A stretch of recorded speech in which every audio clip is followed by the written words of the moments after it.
Hello everybody, here is video 5, part 4 of the running retrospective. I think we're doing good so far. So, let's do a little recap. So far, we have done the following. Introduction of why I even got into running, what I have to show for 8 years of running, King City High School cross country. We're now going to do King City High School track and field. So I'm going to kind of make sure this is a little more structured and not as long as the previous videos. And otherwise, I hope you enjoy hearing about my track and field experience and how it set me up for the next 4 years in college at Hartnell and UC Merced. So to begin, we're going to start at the beginning. Freshman year, which was 2018 track and field. So, man, 2018 is so far away.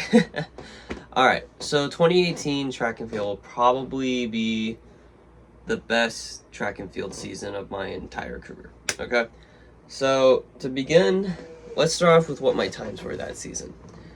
4:58, I don't remember the milliseconds, and 10:33 were my 1600 and 3200 meter times. There is no 800 meter PR. Okay, so the reason I joined track and field was because of cross country. So if you remember in cross, I was managed to be a sub-19 freshman guy with 18:56 in the 3 mile, and I managed to be an alternate for the 2017 cross-country season. That was all my freshman season. I then decided, hey, let's continue this, and Coach Sendejas and Coach Kavanaugh told me, hey, to develop your running career, your running potential, you want to do track and field. And I was like, oh, okay. So I just went in and did. And that season, I meet a very important figure, which, if you've been keeping up, you've already seen him. Oscar Delgado. Oscar Delgado, similar to Angel Monroy, was one of the other freshmen that I got really close to. Angel Monroy, though, he tried doing track his freshman season, he just ended up not doing it.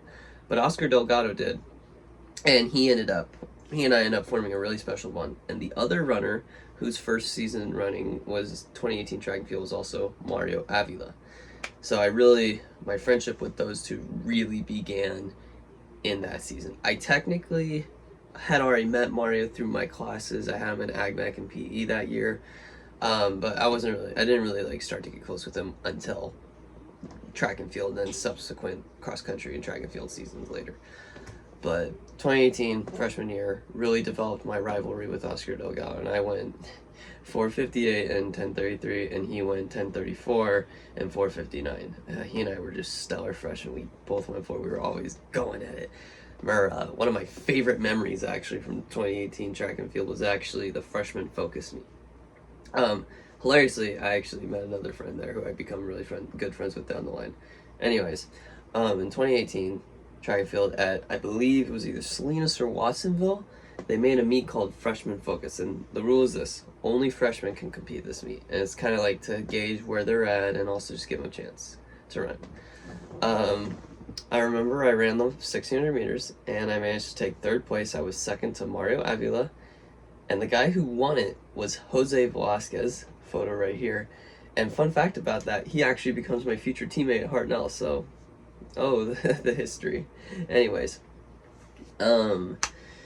I said, and then I had the 2 mile. I remember Oscar Delgado and I ran it, and dude, he and I were battling for 1st and 2nd, and I remember he and I were just going back and forth the entire race, all 8 laps, and we were like, oh, who's gonna win? And we both sprinted, and when we both went through the finish line, we didn't know who won. And when the announcer announced who won, he said, the winner won by 100th of a second. And, well, the winner was me. So that's how I won. That's one of my favorite memories. And I jokingly told Oscar, I said, hey, the 100th of a second that I won by came from the fact that I did cross country, bro. And he and I just clapped hands, and we were cool. Oscar was always a very good sport. As you'll find in our high school career, he does have much better times than me, so I enjoyed the victory while I had it. It's okay, the future will tell what happens with that, but I will always have a memory, and I will always appreciate the rivalry he and I built, the memories, and just the fun. I haven't thought about that memory in years, actually. Shoot, I'm smiling just like I did when I realized I got the medal. Track and field was the place to win medals in Monterey County. Oh man, it was fun getting them all. Anyways, The only other, anyways, but yeah, so really developed my rivalry with Oscar. I also really got to know Bemon, Ricky, Danny. Falso did track and field for a little bit, but then he couldn't finish it due to grades, but I got to know him a little bit more. And I just had fun really getting integrated into the running community. I'd say I really started opening up that track and field season. And so one other thing that made track and field fun was that was purely my choice. Cross country, I loved it, but I was forced to do it because of my dad. But track and field, that was totally me taking that on. You know what? I don't regret it. And it was just a lot of fun. The only other anyway, so besides that little bit, the only other notable memory I have from 2018 track and field was our league win, which right here, King City won the final MTAL track and field league title, and we won by like over 100 points to second place. It was the coolest thing. Very luckily, I actually have an old video clip of that, so I'm going to show that in just a second before we transition to 2019 track and field. But it was so fun, and I just also got to make really good bonds with not just my distance runners, but also a lot of the field event guys. I really started becoming really good friends with my good friend Dominic, who I still keep in touch with to this day. Felipe, Fran, I just got to talk with him a lot. And then this other guy, Jonathan Barriott. No, I didn't really talk to him until sophomore year. Never mind, scrap that one. But honestly, freshman year just opened the doors to so much potential, and it was so exciting, and I had a lot of fun. Now, before I go into that video reaction clip, I will say this. Did I end up becoming quite the track and field prodigy runner I thought I would be with the 10:33 and 4:58? Not exactly, but as you're going to see years down the line, turns out there was a different plan for me, but it taught me a lot. So we're going to go watch that reaction clip, and then we're going to go right into 2019 track and field. So let's go. 9.5, and second, Hartnell. The boys, defending champion. Yeah, defending. King City.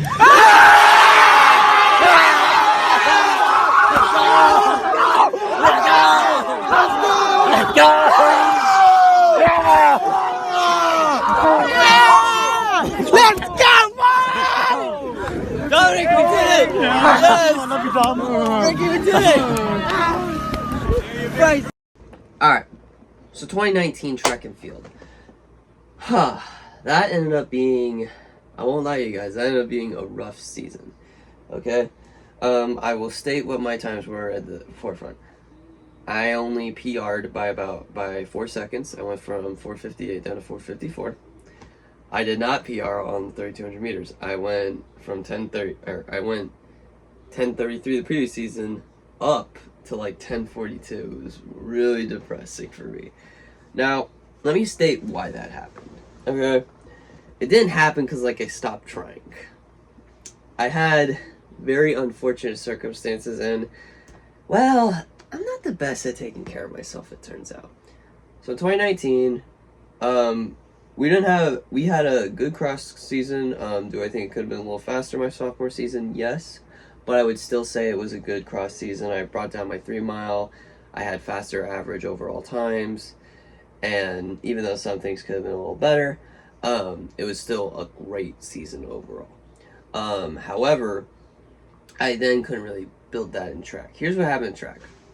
I came in shape, and I was ready to run. And I remember like one of the first meets right out the bat, I PR'd on the mile. I was like, okay, let's go. This is good.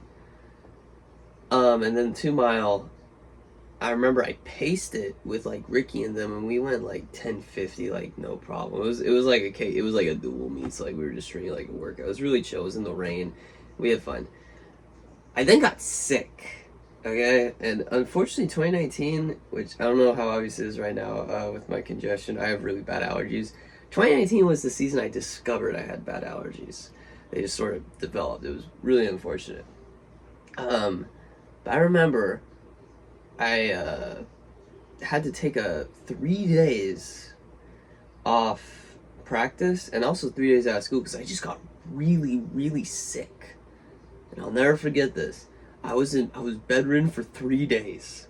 When I came back, my back felt so weak, particularly my lower back. But I will say this, I think I probably would have been fine, but my first day back after 3 days of being bedridden and then like not really having so training was I chose to run a meet. And I ran like horrible. I just felt terrible. And unfortunately, I didn't quite recover from that. So like every meet I was just tired, I was fatigued, and I just felt so out of it. And it was rough, and like I was doing my best to be a team player, but I was really angry at myself. I was like, oh my gosh, I'm older, I have much better cross times, I know what I'm doing. Or turns out I didn't know as much as I know now, but at the time I thought I really knew what I was doing. But I was just so sick and tired, and then I got moody and kind of like said like, oh, I can't really be here. So I didn't really get to break out that season, and I did not get a run league. It's because of some weird rule from PCAL. I did not get a run CCS top 8 with like Oscar and Mario, Bema and Ricky and Danny. And like I was so proud of them. Like I was so proud of Oscar going from 1034 down to 1003, 1002, then 459 down to 441 or whatever it was. It was in the 440s. But I was like, oh, I want to be there with him. Bema was breaking out. He was running his 420, whatever it was. Ricky was running 424, and then him and Bema went 936, 937. Danny went sub 10 and 430, 429, whatever it was in the mile. And Mario had a really good 2 mile. He didn't PR a whole lot on the mile, but he went from like 445 down to 443, something like that. So he was still doing well. And then I forget his 2 miles, something like 1012, I don't remember. Anyway, or 1016. Like I saw them all PR and I wanted to be there with them, but my body just would not let me, and I just felt so weak and I had no control. I felt so powerless. And then when I couldn't run league, I was just like, oh man. Or masters, whatever it was. I wasn't able to, it was some weird thing, like they required that every school had to have representation. So like our top 4 2-milers were, or I don't know, point is only like a specific amount of, it wasn't based off rankings, okay?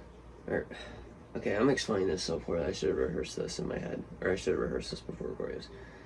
Our league, it was the first year of PCAL, first track and field season, and they were they made some rules where basically even if you were ranked high in league or something, you couldn't just automatically run league. Like every school had to have representation, and so for that they put a limit on how many athletes could represent their school in like the finals, and somehow I got cut from that, so I wasn't able to run like league finals. It was weird. I don't really remember all the details anymore, mostly because I was too tired to really care.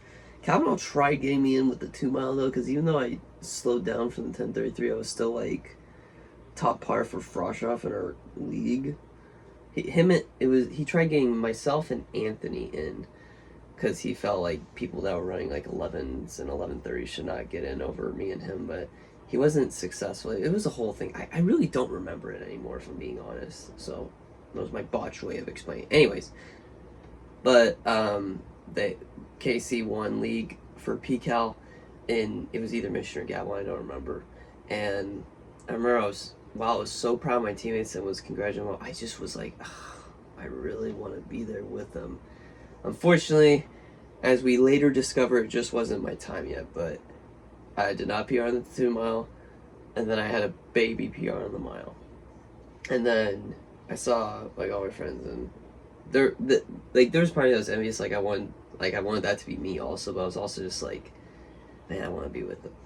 But it taught me a lot about sticking with it, and very luckily, I chose to not quit from it, and I stayed on course. But 2019 track and field was one of my dark days. But honestly though, I'm still so proud of my teammates and I only wish I could have been with them. But like I said, in time I get my time in the spotlight. So other than that, 2019 track and field, not the best season for me, but it's a season that I had and therefore I had to talk about, and I learned a lot of valuable lessons, particularly in perseverance going for it, but also as over time I learned just everything happens when it's right. So just continue watching the retrospective, you'll see that on. Otherwise, let's now go into 2020 track and field. So 2020 track and field is an interesting one. So 2019 cross country, I have a great season overall, with the exception of the ending where I got injured from tendonitis and I had to miss section and state. I go in ready to just make a name for myself, and I say, I'm gonna PR big. Well, you probably already know how this is gonna end.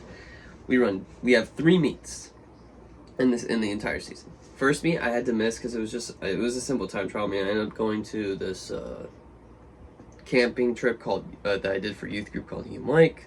So I went to that and had to miss my first meet. I still stayed in shape though, and I still practiced running. The second meet was the King City Invitational. We ran that, and it's just a small. It ended up being a much smaller meet due to a lot of schools just not coming due to the scheduling of it. Turned out that was really the only invitational that was held that season, as it turned out. But we went, and I remember I managed to open up with the following: a 4:49. I'd already in the beginning of the season dropped 5 seconds. I'm like, all right, this is good, and I felt great on that. And then the 2 mile, I didn't PR, but I ran like faster than my season best last season. I was like, okay, you know what? I can work with that. Like, we're starting off at the time we ended at, like the time that we barely were able to pump out last season. So let's be happy with that, and let's build on it. Well, we then go to Carmel relay, the Carmel dual meet, where we just run. I remember I tied my mile time, and then I think I was like 2 seconds off the 2 mile time I just ran. I was like, all right, it's okay. That ended up being our final meet of the season because COVID came in. So I remember I was so crushed, and I was like, oh man, that redemption arc didn't get to happen. And I was just like, dang it, I'm not going to be able to break through on the running. And I thought, I know I can break that 10-minute barrier. I know I can run a faster mile, but I just need to have a chance to do it. And my chance got taken away, that season at least. And for a while, I actually ended up just stopping running completely and just was like, you know what, I think my running career is done. We had a good run. And I was like, I looked at all my medals and I'm like, yeah, well, you know what, we've done a lot.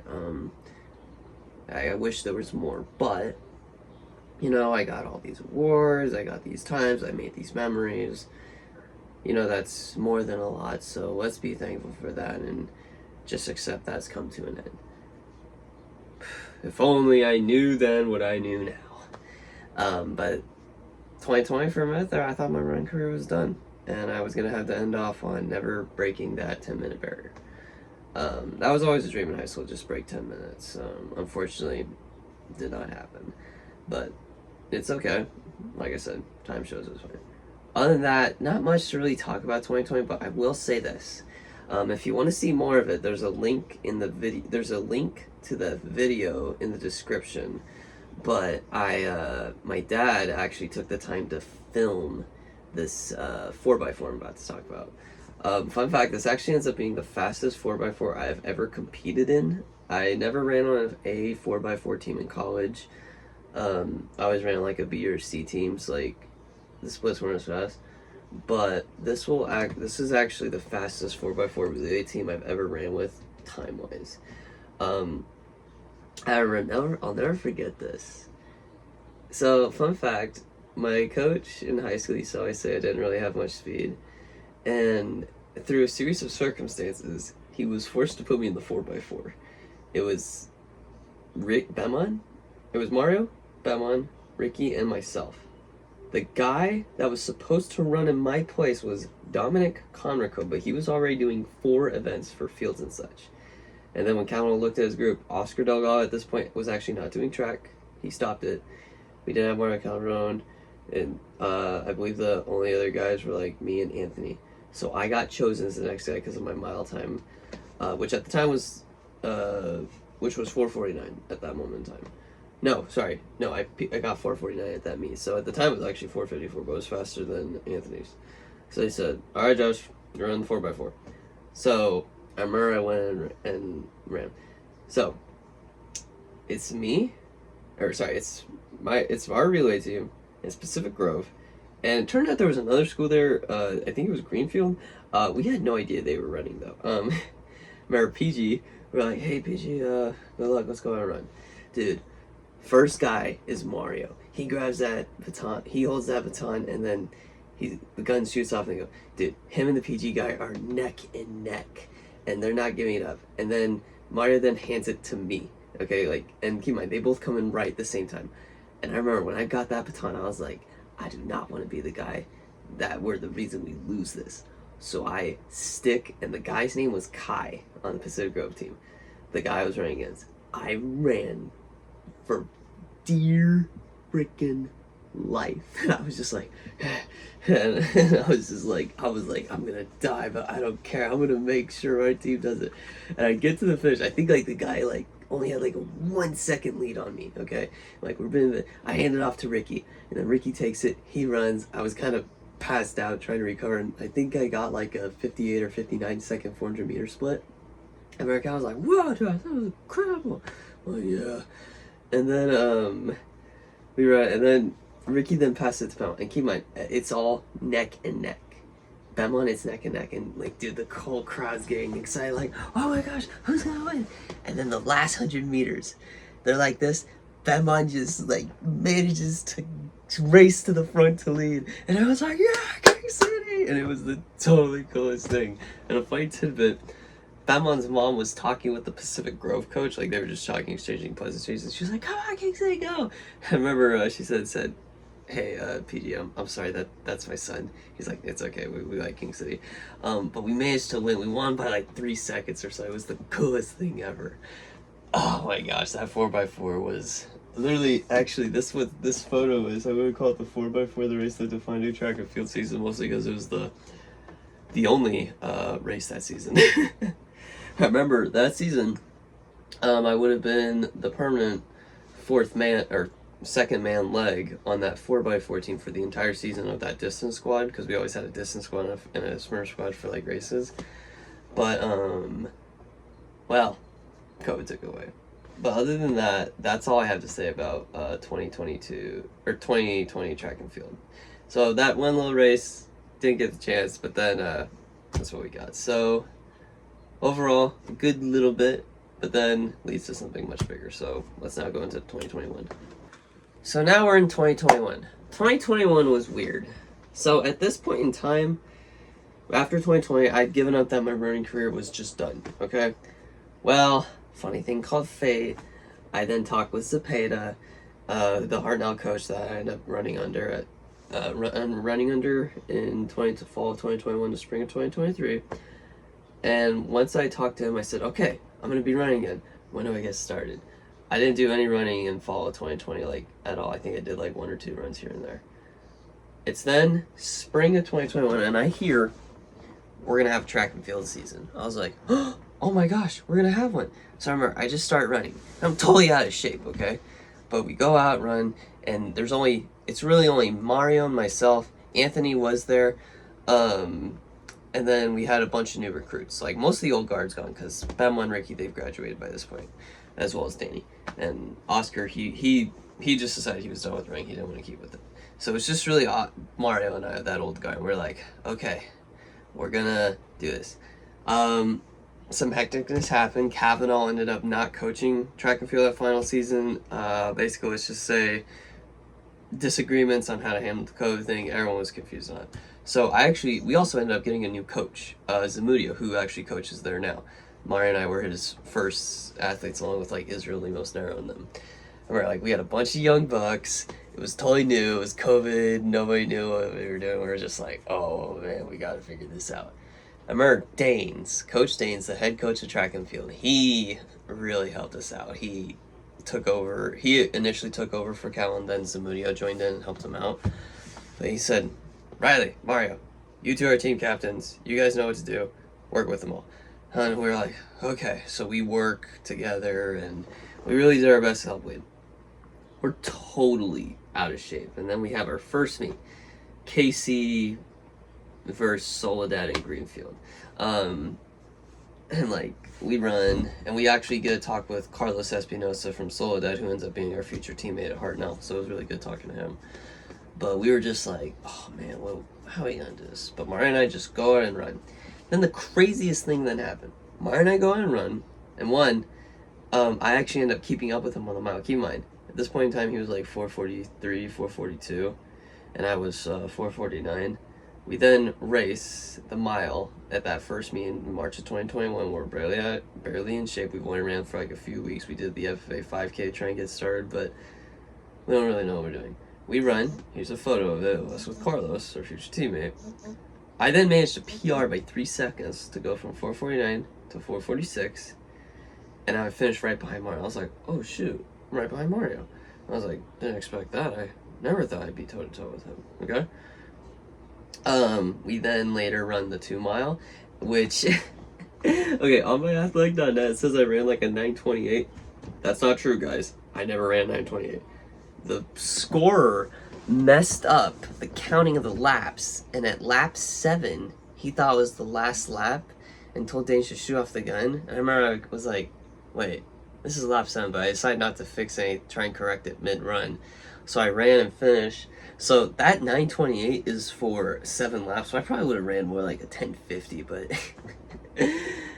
I guess technically, according to athletic.net, I ran a 9:28, 3,200 meters, but no, that is not accurate at all, just to let you guys know, okay? So that was how my first race of the season started. Barely in shape, ran, and we were just trying to figure things out. But then we continue running, and somehow that season, I ended up running 4:37. I even ended up beating Mario. And I was like, what? This is crazy. And I remember something I'll always be thankful for is that at PCAL Masters, I actually saw Zepeda there, and he was like, oh my gosh, congrats on the PR, good stuff. And I was like, let's go. And I was like, that's my future coach. I just ran a PR. This feels spectacular. And I just felt so good. And then the best part was because of my master's finish, I ended up getting to go to sections. After pretty much 4 years at that point of not getting to run a single sectional meet in cross country or track and field and seeing all my teammates run it and be successful, I finally got to run a sectional meet, and it felt so good. And something I'll never forget and I always appreciate was I was on the phone with Bemlin like 2 days before the race, and he said, hey Josh, you know, it's really special that you get running. He says, you know, all the greats, like Kevin always talks about, Wallow, Edgar, Roman, why am I forgetting his name? He's Anthony Perez's uncle. Jose Morales, and then he like lists himself, Danny, Ricky's like, all the greats, they ran here too. Now you are too, so don't forget that when you're racing. I was like, let's go.